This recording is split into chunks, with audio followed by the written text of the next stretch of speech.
بسم اللہ الرحمن الرحیم۔ السلام علیکم محترم ناظرین و سامعین، آپ سن رہے ہیں یلغار، جس کے مصنف ہیں محترم طارق اسماعیل ساگر صاحب، اور میں ہوں ڈاکٹر محمد انیب سلیمی۔ تو آئیے بڑھتے ہیں کہانی کی جانب۔ اس نے حماد کو جبراً شام تک اپنے ساتھ رکھا۔ اس دوران کونسلیٹ والے عراق رابطہ کرنے کی کوششیں کرتے رہے اور انہیں ایک ہی رٹا رٹایا جواب موصول ہوتا رہا، جن کے بعد حماد کے بضد ہونے پر اس نے حماد کو گھر جانے کی اجازت دے دی، لیکن یہ تاکید بھی کر دی کہ وہ ابو محمد کے ساتھ اپنی ملاقات کا تذکرہ کسی سے نہ کرے، نہ ہی عمان میں اس کی رہائش گاہ سے کسی عراقی کو آگاہ کرے، کیونکہ عمان کے سیکیورٹی حکام کسی کو ان سے ملنے کی اجازت نہیں دے رہے۔ اس نے حماد کے لیے بطور خاص اجازت دے دی تھی۔ پریشان اور دل گرفتہ حماد وہاں سے اٹھ کر اپنے ٹھکانے پر چلا آیا، جہاں CNN نے ٹی وی سکرین پر اس کی وحشت اور پریشانی کو دو چند کرنے کا مکمل اہتمام کر رکھا تھا۔ CNN کا نمائندہ بغداد شہر کی براہ راست کوریج کرتے ہوئے لٹیروں کو سر عام دندناتے اور بازار لوٹتے دکھا رہا تھا۔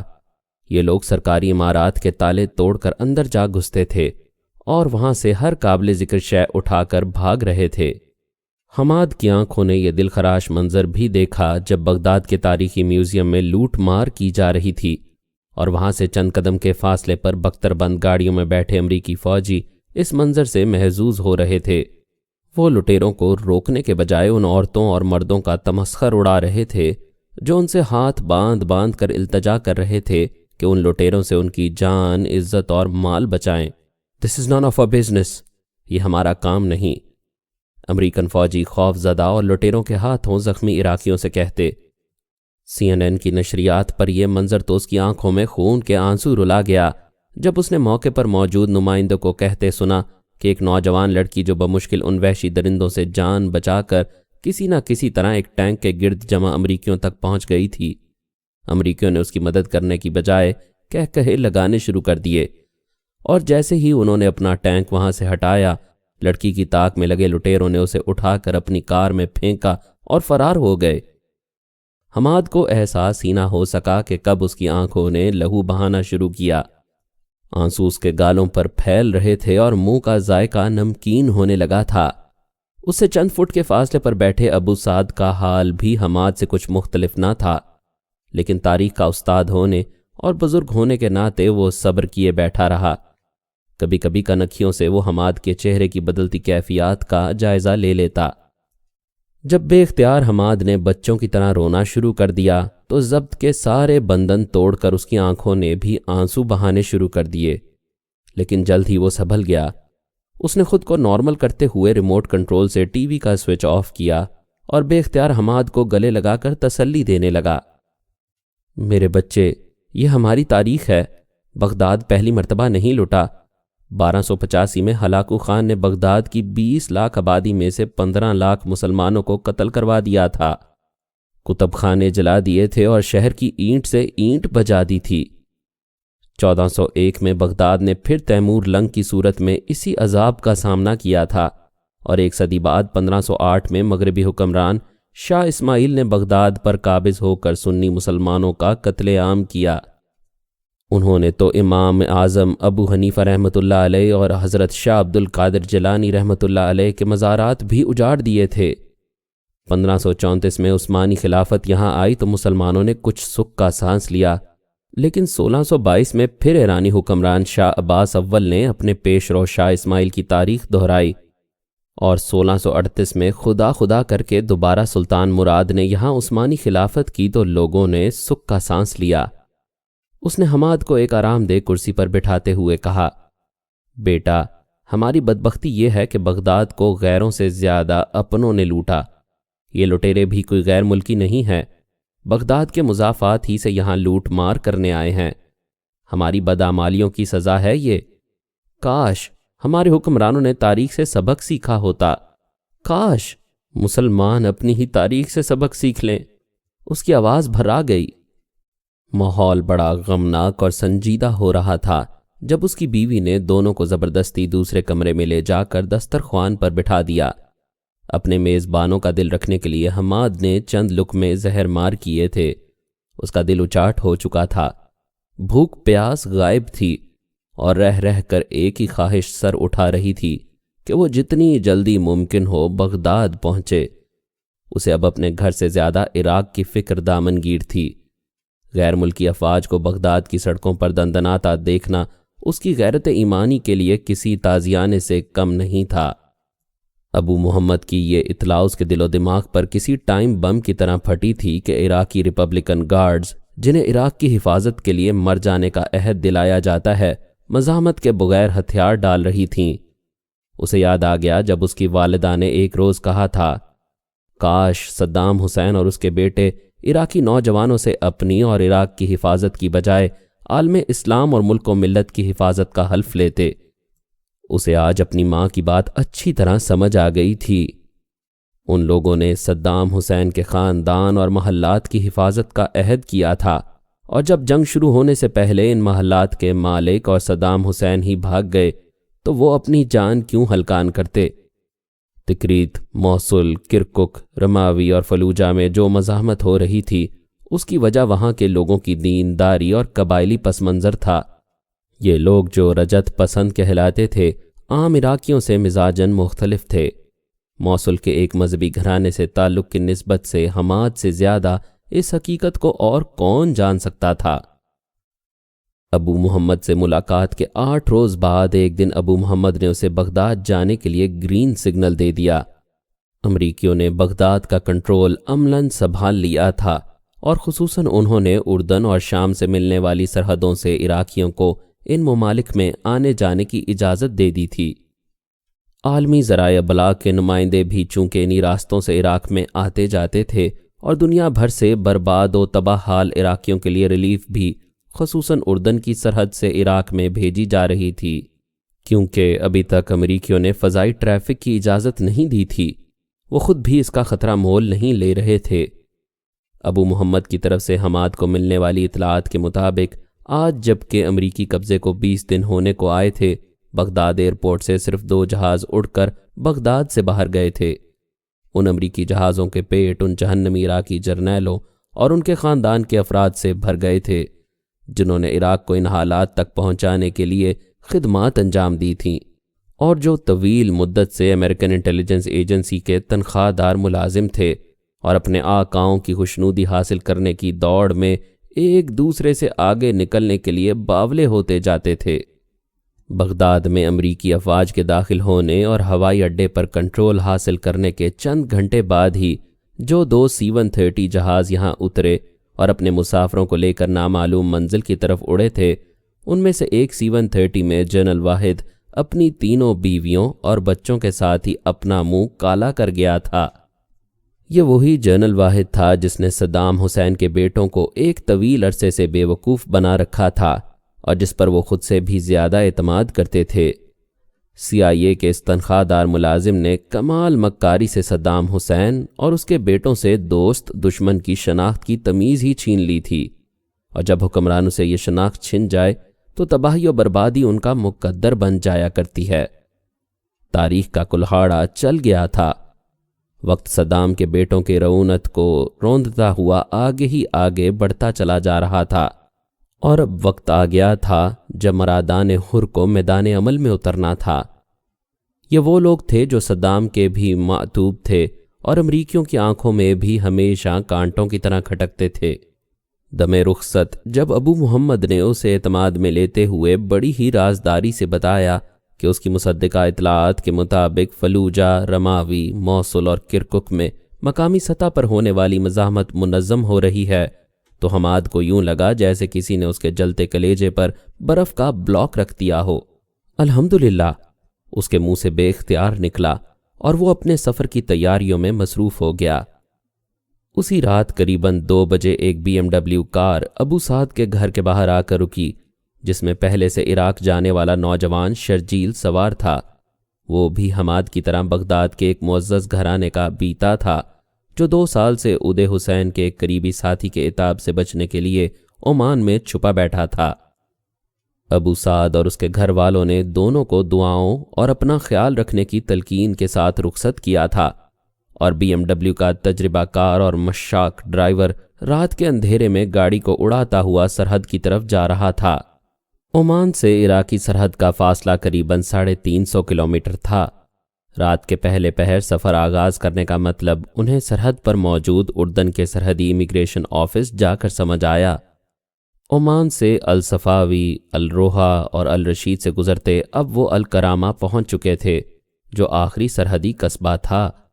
نیند سے بوجھل آنکھوں کے ساتھ انہوں نے یہاں گاڑی روکی، نماز فجر ادا کی اور ڈرائیور کی اس تنبیہ کے ساتھ کہ اب یہاں سے بغداد تک کھانے پینے کی شاید ایسی سہولت میسر نہ آئے، وہاں ہلکا پھلکا ناشتہ بھی کر لیا۔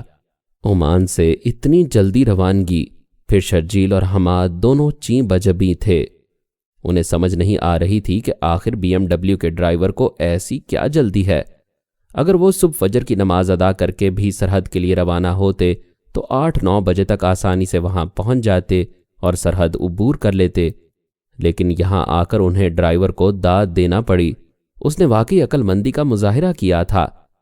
ابھی صبح کے 7 بجے تھے اور وہاں سینکڑوں کی تعداد میں سرحد عبور کر کے پار جانے والے عراقی اور اتنی ہی تعداد میں مختلف وہیکلز کھڑے تھے۔ 15-20 روز کی بندش کے بعد سرحد کھلی تھی اور روزانہ ایک ملک سے دوسرے ملک آنے جانے والے ہزاروں لوگوں کو اب بمشکل موقع ملا تھا۔ ہر شخص جلدی میں دکھائی دے رہا تھا سوائے امیگریشن والوں کے۔ شاید امریکیوں کی خصوصی ہدایات کے تحت یہاں سے عراق کی سرحد میں داخل ہونے والے ہر عراقی کی بہت سختی سے جانچ پڑتال کی جا رہی تھی۔ حماد نے یہاں درجنوں ایسی فیملیز کو دیکھا جو عراق کے معزز گھرانوں سے تعلق رکھتی تھیں، لیکن یہاں بے بسی سے حالات کی ستم ظریفی کا شکار بنی ہوئی تھیں۔ اردن کی انٹیلیجنس ایجنسیوں کے ہوشیار اور آنکھوں ہی آنکھوں میں کسی بھی مشتبہ شخص کے دور اندر تک جھانک لینے والے ایجنٹس کی نظریں ان کی حرکات و سکنات پر تھیں، اور وہ کسی بھی پریشان حال عراقی پر شک ہونے کی صورت میں امیگریشن آفس سے ملحقہ خصوصی کمروں میں لے جا کر ان کی مکمل تفتیش کرتے تھے۔ تینوں نے اپنے پاسپورٹ امیگریشن ہال میں داخل ہونے کے فوراً بعد جمع کروا دیے تھے۔ حماد کے ہاتھوں سے پاسپورٹ وصول کرتے ہوئے سرد چہرے اور گہری آنکھوں والے امیگریشن آفیسر نے شیشوں کے آر پار اس کا بھرپور جائزہ لیا تھا۔ پاسپورٹس کو یک کے بعد دیگرے چیک کرنے کے بعد اپنے منہ سے کچھ کہنے کے بجائے اسے ہاتھ کے اشارے سے کچھ فاصلے پر موجود کرسیوں پر بیٹھنے کی ہدایت کی، جہاں پہلے ہی درجنوں عراقی پریشان نظروں سے امیگریشن آفیسرز کا جائزہ لے رہے تھے۔ ہال کمرے میں جہاں صرف معمولی پنکھوں سے کام چلایا گیا تھا، تل دھرنے کی جگہ بھی باقی نہیں بچی تھی۔ طویل وقفوں کے بعد مائک پر 4-5 عراقیوں کے نام پکارے جاتے اور نزدیک آنے پر امیگریشن آفیسر بڑی رعونت سے ان کے سامنے اخراج کی مہر لگے ان کے پاسپورٹ پھینک کر انہیں ہاتھ کے اشارے سے ہال کمرے کے باہر جانے والے راستے پر جانے کا حکم دیتا۔ بیچارہ عراقی اپنا پاسپورٹ اٹھا کر باہر نکل جاتا۔ گھنٹوں انتظار سے تنگ آ کر اگر کوئی عراقی احتجاج کے انداز میں اپنی جگہ سے اٹھ کر امیگریشن کاؤنٹر کے نزدیک استفسار کے لیے آنے کی کوشش کرتا تو وہاں موجود سفید پوش اسے بازو سے پکڑ کر دوبارہ اس کی سیٹ پر دھکیل دیتا۔ حماد اپنے ہم وطنوں کی بے بسی اور ذلت کا نظارہ دیکھتے ہوئے سوچ رہا تھا کہ یہ روز دیکھنے کے لیے وہ زندہ ہی کیوں رہے ہیں۔ 2 گھنٹے کے جان لیوا انتظار کے بعد بالآخر ان کے نام پکارے گئے تو حماد نے سکھ کا سانس لیا۔ تینوں کا بھرپور تنقیدی جائزہ لیتے ہوئے امیگریشن آفیسر نے ان کے پاسپورٹس ان کے سامنے پھینک کر باہر جانے والے راستے کی طرف اشارہ کیا، اور دل ہی دل میں غصے سے بل کھاتا حماد اس کی طرف چل دیا۔ اس کے ساتھی کی حالت بھی مختلف نہیں تھی، البتہ BMW کا ڈرائیور مطمئن تھا۔ وہ اردنی تھا اور اس کے لیے معمول کی کارروائی تھی۔ اردن سے عراق، شام، سعودی عرب اور ترکی کے لیے وہ عموماً سواریاں لے جاتا رہتا تھا۔ آج کل سیزن زوروں پر تھا۔ عام دنوں سے 3 گنا زیادہ کرایہ وصول کرنے کے باوجود بھی انہیں فرصت نہیں ملتی تھی۔ تینوں گاڑی میں سوار ہوئے تو تلاشی کا دوسرا جان لیوا مرحلہ درپیش تھا۔ BMW گاڑی کی تلاشی کے لیے انہیں طویل قطار میں لگنا پڑا۔ اردنی حکام اپنے ہاتھوں میں پکڑے خصوصی آلات کے ذریعے گاڑی کے انجن سے اسٹیپنی تک اور اس میں موجود ایک ایک بیگ چیک کرنے کے بعد سیٹوں کو بھی ٹھوک بجا کر دیکھتے جس کے بعد انہیں ایک پروانہ رخصت عطا کر کے گاڑی پر زور سے ہاتھ مار کر آگے نکل جانے کا حکم ملتا۔ اس جاں گسل مرحلے کو عبور کرنے کے بعد اب وہ عراقی سرحد کی آخری پوسٹ پر اردنی انٹیلیجنس کے مستعد افسران کو اپنے پاسپورٹس اور رخصت نامے دکھا رہے تھے، جنہوں نے ایک مرتبہ پھر انہیں جانچ تول کر آگے جانے کی اجازت دی۔ عراقی سرحد میں داخل ہوتے ہی انہیں امریکن فوجی دکھائی دیے، جنہوں نے جدید ترین خودکار اسلحہ سنبھال رکھا تھا۔ وہ اردن سے عراق کی سرحد میں داخل ہونے والے ہر وہیکل کو روک کر گہری نظروں سے اندر موجود لوگوں کا جائزہ لیتے، پھر وہیکلز کے چاروں طرف گھوم کر تسلی کرتے اور آگے جانے کی اجازت دے دیتے۔ حماد کی توقعات کے برعکس یہاں کسی نے نہ تو ان کے سفری کاغذات چیک کیے اور نہ ہی ان سے کوئی سوالات کیے گئے۔ شاید وہ اپنے اردنی دوستوں کی کارگزاری سے مطمئن تھے اور خواہ کی پریشانی سے بچنا چاہتے تھے۔ موٹر وے پر پہنچنے کے فوراً بعد ہی ڈرائیور نے بغداد کی طرف جانے کے بجائے گاڑی ایک کچے راستے پر ڈال دی تو دونوں نے حیرانگی سے اس کا سبب دریافت کیا۔ ابھی خود ہی دیکھ لینا، ڈرائیور نے، جو ان کا ہم زبان تھا، طنزیہ انداز سے کہا۔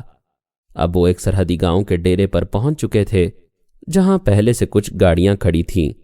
یہ پیٹرول کا چور بازار تھا اور دنیا میں دوسرے نمبر پر پیٹرول پیدا کرنے والے ملک کے شہری اپنے ہی ملک کے چور بازاروں سے پیٹرول خریدنے پر مجبور کر دیے گئے تھے۔ امریکیوں نے کوٹا سسٹم نافذ کر دیا ہے۔ پیٹرول پمپوں پر گاڑیوں کی قطار میں صبح کھڑے ہوں تو دوپہر کو باری آتی ہے اور وہاں بھی کوٹے کے مطابق پیٹرول ملتا ہے۔ ڈرائیور نے حیران و پریشان حماد اور شرجیل کو بتایا۔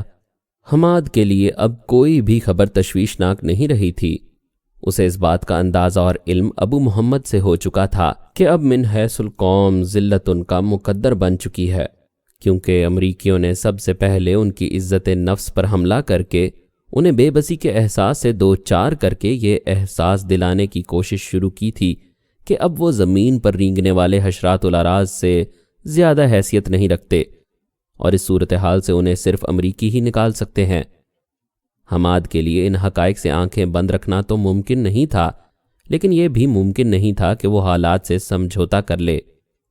اپنے ملک کی سرحد پر موجود امیگریشن آفس کے چاروں طرف کھڑے امریکن ٹینکوں کو دیکھ کر اس کے تن بدن میں آگ لگ گئی تھی، لیکن وہ ضبط کیے بیٹھا رہا۔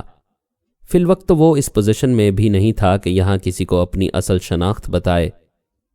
اس کا والد بہرحال باس پارٹی کا سرکردہ لیڈر تھا۔ یہ الگ بات ہے کہ آج اس کا شمار صدام اور اس کے بیٹوں کے مخالفین میں کیا جاتا تھا، لیکن اس کی عراق اور اپنی قوم سے وابستگی امریکیوں کے نزدیک قابل معافی جرم نہیں تھا۔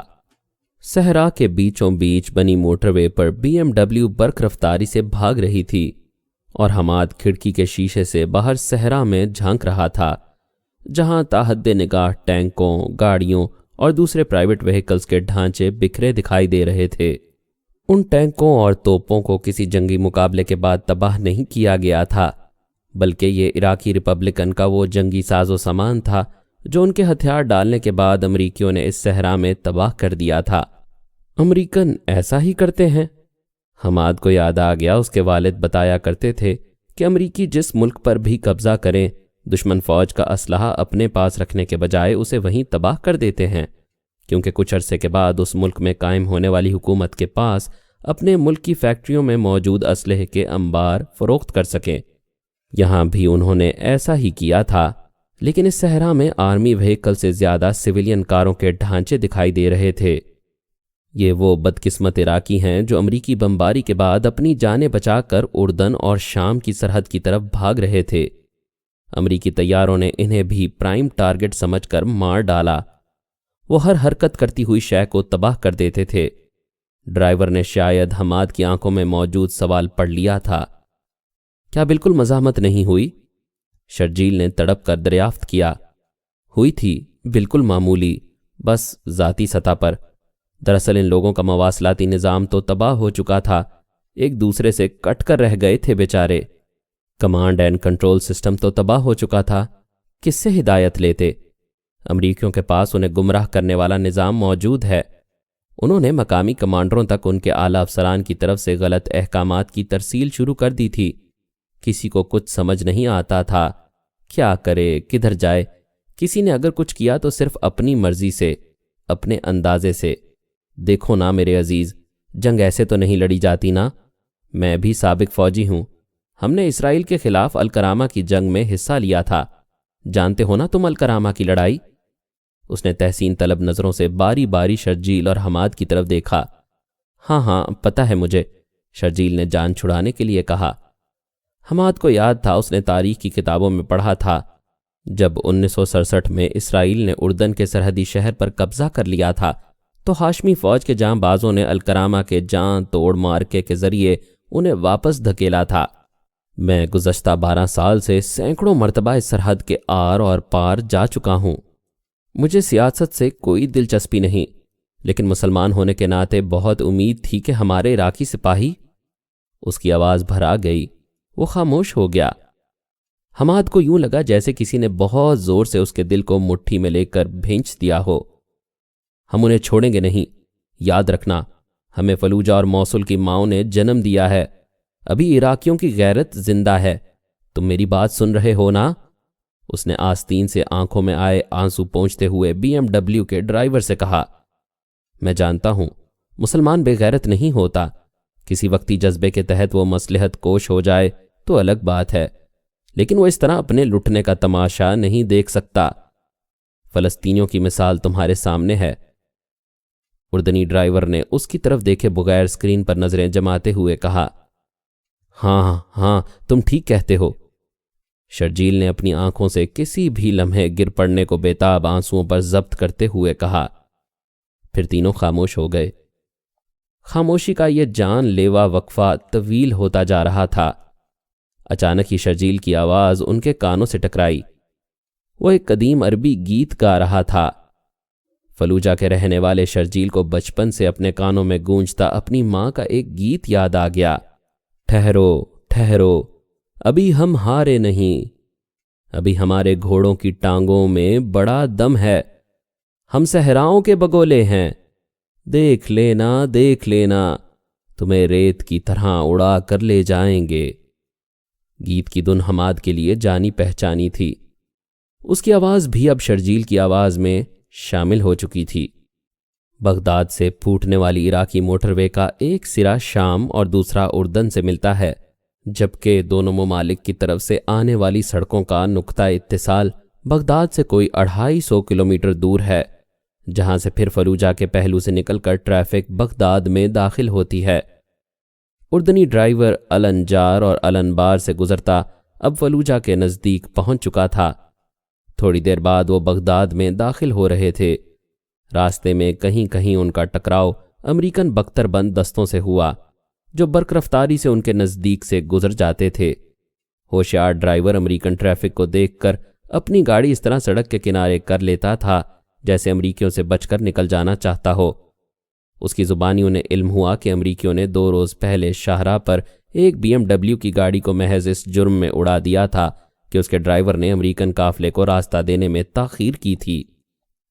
بغداد شہر بھوتوں کا مسکن دکھائی دے رہا تھا۔ سڑکوں پر ویرانیوں نے ڈیرے ڈال رکھے تھے اور مارکیٹیں بند تھی۔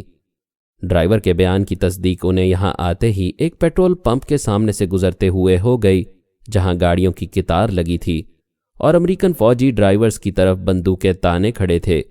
ایک گاڑی جب پیٹرول لے کر دوسری طرف باہر نکلتی تب ہی دوسری کو آگے جانے کی اجازت ملتی تھی۔ حماد کے دل سے آہ نکلی۔ اس کا ملک دنیا میں پیٹرول پیدا کرنے والا دوسرا اہم ملک تھا، جہاں کے شہریوں کے نزدیک پیٹرول کی اہمیت نہ ہونے کے برابر تھی، لیکن انہیں بھی آج قطار میں کھڑے ہو کر اس ذلت سے گزرنا پڑ رہا تھا۔ دریائے فرات کے پل سے کچھ فاصلے پر ہی انہیں گاڑیوں کی ایک قطار دکھائی دی۔ ان کی گاڑی بھی اسی قطار میں لگ گئی۔ علم ہوا کہ دوسری طرف سے امریکن کانوائے گزر رہا ہے، جس کی وجہ سے ٹریفک روک دی گئی ہے۔ اب یا تو وہ لوگ سارے شہر کا چکر لگا کر دوسری طرف سے اپنی منزل کی طرف جائیں یا یہاں رک کر انتظار کریں۔ دونوں صورتوں میں معاملہ ایک ہی تھا۔ ان کی گاڑی کا ڈرائیور کچھ گھبراہٹ محسوس کرنے لگا تھا۔ اس نے بتایا کہ مغرب کے بعد یہاں کرفیو لگ جاتا ہے اور وہ اس سے پہلے محفوظ ٹھکانے پر پہنچنا چاہتا ہے۔ حماد نے اسے اطمینان دلایا اور بتایا کہ المنصور میں وہ رات اس کے گھر قیام کرنے کے بعد صبح اطمینان سے واپس جائے۔ انہیں یہاں کھڑے قریباً 1 گھنٹہ گزر گیا تھا، لیکن ٹریفک جنبش نہیں کر رہی تھی۔ دونوں نے گو کہ المنصور میں ہی قیام کرنا تھا، لیکن یہاں سے ٹریفک چلتی تب ہی وہ آگے بڑھتے۔ بصورت دیگر اب واپس مڑنے کے امکانات بھی باقی نہیں رہے تھے۔ شاید ان کا ڈرائیور شروع ہی میں واپس مڑ کر دوسرا راستہ اختیار کر لیتا، لیکن وہ راستہ غیر محفوظ تھا۔ امریکیوں نے بغداد کو مختلف زونز میں تقسیم کر رکھا تھا۔ ابھی تک بغداد عملاً لٹیروں کے رحم و کرم پر تھا، البتہ کچھ ایسے علاقے جہاں امریکیوں اور غیر ملکیوں کا آنا جانا لگا رہتا تھا، خصوصاً جہاں ہوٹلز موجود تھے، امریکیوں نے لٹیروں کو مار بھگانے کے بعد کلیئر کروا لیا تھا، اور ان علاقوں کی خبر امریکیوں کے ساتھ ساتھ عراقیوں کو بھی تھی۔ دوسرے ایریاز کو امریکی اور عراقی دونوں علی بابا کہتے تھے۔ علی بابا عراقیوں کی مخصوص اصطلاح ہے جو چوروں اور لٹیروں کے لیے استعمال ہوتی ہے۔ اگر وہ المنصور پہنچنے کے لیے دوسرا راستہ اختیار کرتے تو وہ بغداد کے سب سے خطرناک علی بابا ایریا خراوہ سے گزرتے، جہاں سے دیونا، الجسارت اور پھر المنصور پہنچتے۔ بی ایم ڈبلیو کا ڈرائیور جانتا تھا وہاں سے مقامی عراقی ٹیکسی ڈرائیور تو گزر سکتے ہیں، لیکن بی ایم ڈبلیو کو لٹیرے گزرنے نہیں دیں گے۔ ان لوگوں کے پاس عراقی بھگوڑے فوجیوں کا چھوڑا ہوا اسلحہ بھی موجود تھا، اور امریکن بھی ان کے منہ لگنا پسند نہیں کرتے تھے۔ شاید ابھی انہیں ان لٹیروں کی ضرورت تھی، شاید ابھی وہ بغداد کی مسموم فضا میں سسکیاں لیتا خوف بغداد کے شہریوں کے دل و دماغ پر مسلط رکھ کے انہیں نفسیاتی مریض بنائے رکھنا چاہتے تھے۔ شرجیل کے لیے یہ سب کچھ ناقابل برداشت ہوتا جا رہا تھا۔ اس وقت دونوں گاڑی کے بونٹ سے ٹیک لگائے کھڑے تھے۔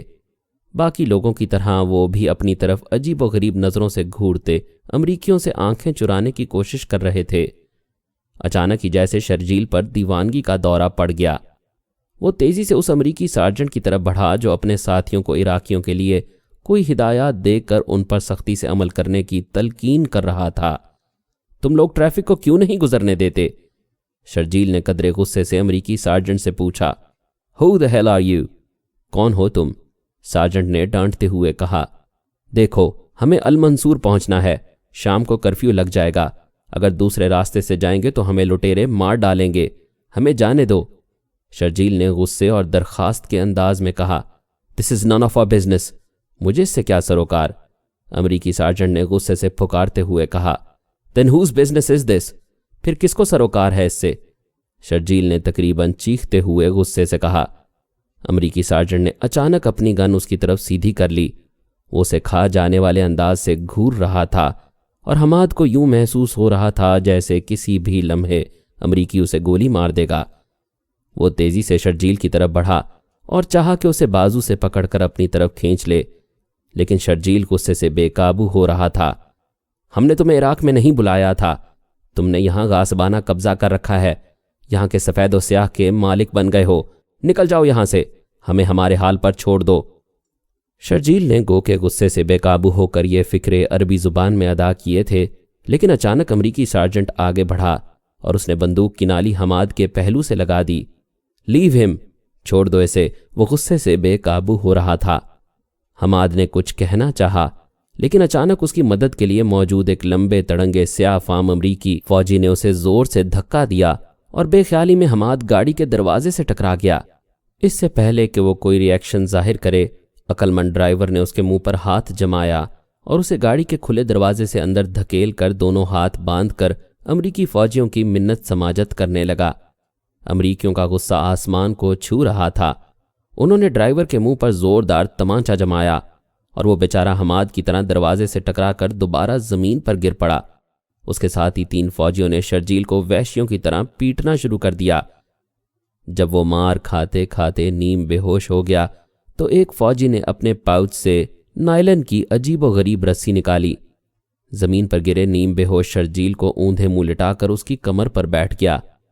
اس نے شرجیل کے دونوں ہاتھوں کو اس نائلن کی مضبوط ڈوری سے ہتھ کڑی کی طرح لاک لگا کر باندھا، اسے کالر سے پکڑ کر کھڑا کیا اور جھٹکا دے کر اس گاڑی کی طرف لے جانے لگا جو ان لوگوں نے شاید اسی مقصد کے لیے یہاں کھڑی کی تھی۔ انہوں نے شرجیل کو گاڑی میں پھینکا اور آگے بڑھ گئے۔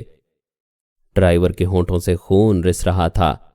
اس نے آستین سے اپنا منہ پونچھا۔ حواس باختہ حماد گاڑی کے اندر سیٹ پر بے دم اور بے حس و حرکت بیٹھا شیشے سے باہر کا منظر دیکھ رہا تھا۔ اسے یوں محسوس ہوا جیسے اس کی تمام حسیات کو موت آ گئی ہے۔ صرف دیکھنے کی حس سلامت تھی۔ جب تک اس کے اوسان بحال ہوئے امریکی جوانوں کا مشن مکمل ہو چکا تھا۔ انہوں نے یہ سارا عمل بمشکل 2-3 منٹ میں مکمل کر لیا تھا اور اب بختر بند گاڑیاں ان کی نظروں سے اوجھل ہو رہی تھیں۔ بے بس، بے حس اور بے دم حماد نے بمشکل خود کو سنبھالا، اپنے جسم کو حرکت دے کر اپنے زندہ ہونے کا یقین کیا اور تڑپ کر گاڑی سے باہر نکلا، لیکن سمجھدار اور ہمدرد ڈرائیور نے اسے دوبارہ اندر دھکیل کر اپنی سیٹ سنبھال لی۔ ٹریفک نے رینگنا شروع کر دیا تھا۔ کہاں لے گئے اسے؟ او میرے خدایا، یہ کیا ہو گیا؟ حماد کے منہ سے افسوس اور غصے سے ملی جلی کیفیت سے ڈھنگ کے الفاظ بھی نہیں نکل پا رہے تھے۔ صبر کرو، اللہ بہتر کرے گا، اسے تھوڑی دیر بعد چھوڑ دیں گے۔ یہ ایسے ہی کرتے ہیں، میں نے تمہاری منت کی تھی نا کہ ان کے منہ نہ لگنا، ڈرائیور نے اسے تسلی دینے کے انداز میں کہا۔ کاش میں اسے باہر ہی نہ نکلنے دیتا۔ بے بسی اور غصے کے ملے جلے احساس سے حماد نے اپنی مٹھیاں بھینچتے ہوئے کہا، پلیز اب نارمل ہو جاؤ، صورتحال کو سمجھو، اب تم آزاد نہیں، مفتوح ہو، مفتوح۔ آخری لفظ اس نے حماد کی طرف گردن موڑتے ہوئے کہے اور اسے یوں محسوس ہوا جیسے کسی نے اس کے کانوں میں پگھلتا ہوا سیسا انڈیل دیا ہو۔ واقعی وہ مفتوح تھے؟ امریکیوں نے عراق فتح کیا تھا؟ کیا وہ غلام بن گئے ہیں؟ اب انہیں امریکہ کے غلام بن کر زندگی بسر کرنا ہوگی؟ یہ تصور ہی بڑا جان لیوا تھا۔ حماد کبھی صدام حسین کا حمایتی نہیں رہا تھا، لیکن صدام کے مقابلے میں اسے امریکیوں کی غلامی بھی قبول نہیں تھی۔ مزید اقساط سننے کے لیے ہمارے چینل کو سبسکرائب کریں اور بیل آئیکن کو کلک کریں تاکہ آپ کو ہماری نئی ویڈیوز کے متعلق نوٹیفیکیشنز ملتی رہیں۔ ہماری ویڈیوز کو لائک اور شیئر کریں اور کمنٹ سیکشن میں ہمیں اپنی رائے سے آگاہ کرتے رہیں۔